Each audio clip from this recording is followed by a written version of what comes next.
Hello යාළුවනේ කොහොමද? දන්නවද මේ මොනවද කියලා? මේවට මේ කියන්නේ පන්ද. බලන්න මොනවද හදන්නේ කියලා. ඉතින් දාගන්නවා කිරි ලීටර් සාමාන්‍යයෙන් ලීටර් 2යි දාගන්නේ. නමුත් මම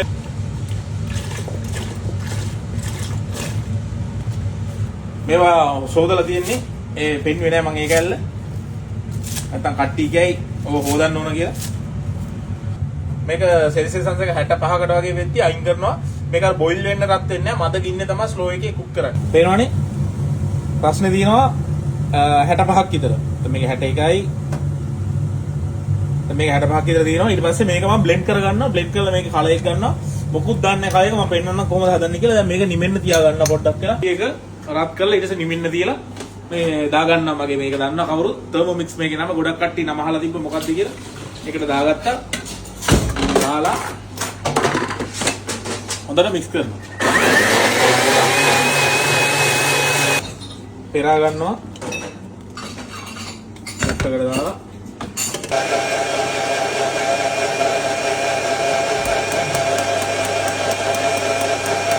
කිරි ග්‍රෑම් 1000ක් සීනි අපි දාගන්නවා ග්‍රෑම් 140ක් මම මේකේ රෙසිපි එක පළවෙනි කමෙන්ට් එකේ දාන්නම් එතකොට බලන්න ලේසි හැමෝටම විතර කඩා ගත්තා සුදු මදේ ගත්තා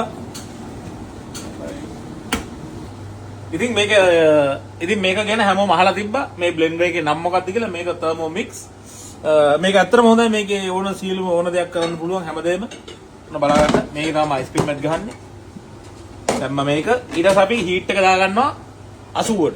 දැන් මේක බ්ලෙන්ඩර් එක නැති කෙනෙක්ට අතේ හදන්න පුළුවන්, ලිපේ හදන්න පුළුවන්. පොඩි මීටරයක් විතරයි ඕනේ හීට් එක බලන්න. අතේ තිබ්බා ගැහුවා මේක අතෙත් හදන්න පුළුවන්. නමුත් මේ දැන් මට බ්ලෙන්ඩර් එකක් තියෙන හින්දා මම ඒක පාවිච්චි කරනවා. හීට් එක දැම්ම 80ට. ඊට පස්සේ මේකේ ටයිම් එක තියන්න පුළුවන්. විනාඩි 10ක් ටයිම් එක තිබ්බා. විනාඩි 10ක් ටයිම් එක තිබ්බා. මේක අතෙත් කරන්න පුළුවන්. ඊට පස්සේ කට්ටි කියන්න එපා මට බ්ලෙන්ඩර් යන්නේ නැහැ මෙහෙමයි කියලා. අතෙත් කරහැයි මේ වැඩේ. ඊට පස්සේ ස්පීඩ් එක අපි දිනනවා 4ට. ඒක ස්පීඩ් එක මේ වගේ ගන්න පුළුවන් අතේ කරද්දී. අතෙත් කරහැයි ලිපේ තියලා එහෙම තමයි අපි ඉස්සරහ හදුවේ. නමුත් බ්ලෙන්ඩරේ තියෙද්දි එහෙම හදුවේ. ඊට පස්සේ ඔක හරි. ඊට පස්සේ ඔක කන්ටේනර්ස් වලට දාලා ෆ්‍රීස් එකේ දාන්න දෙන්නේ 1 මෙන්න දැන් ඔටෝ ඔෆ් වුණා විනාඩි 10න් පස්සේ. තව වදිනවා සද්දයක් එළම්මයක් වදිනවා ඊට පස්සේ ගැලෙව්වා මෙන්න ලස්සනට බඩු ඇදිලා තියෙන්නේ ඊට පස්සේ ගත්තා කන්ටේනර්ස් අරගෙන දාගන්න තියෙන්නේ ඊට පස්සේ මේක පැය 6ක් විතර අපි දානවා ෆ්‍රීස් වෙන්න ඊට පස්සේ මේක තමයි අයිස්ක්‍රීම් එක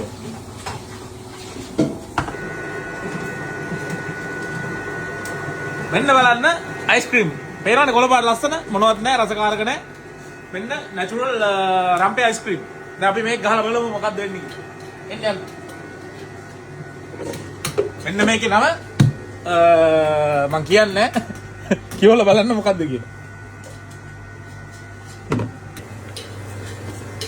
මෙන්න මේක මෙහෙම දැම්මා. දාලා බලන්න. දැන් රස බලන්න යන්නේ කොහොමද කියලා. ගත්ත ලස්සන කැරල් එක. බොන්නෝ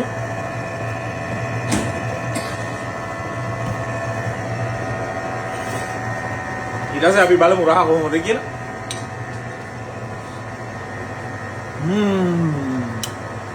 මාර රහත් තියෙන්නේ රම්පේ අයිස්ක්‍රීම්. හදලා බලන්න කට්ටිය. පළවෙනි කමෙන්ට් එකේ තියෙනවා රෙසිපි එක. හදලා බලලා කියන්න කොහොමද කියලා.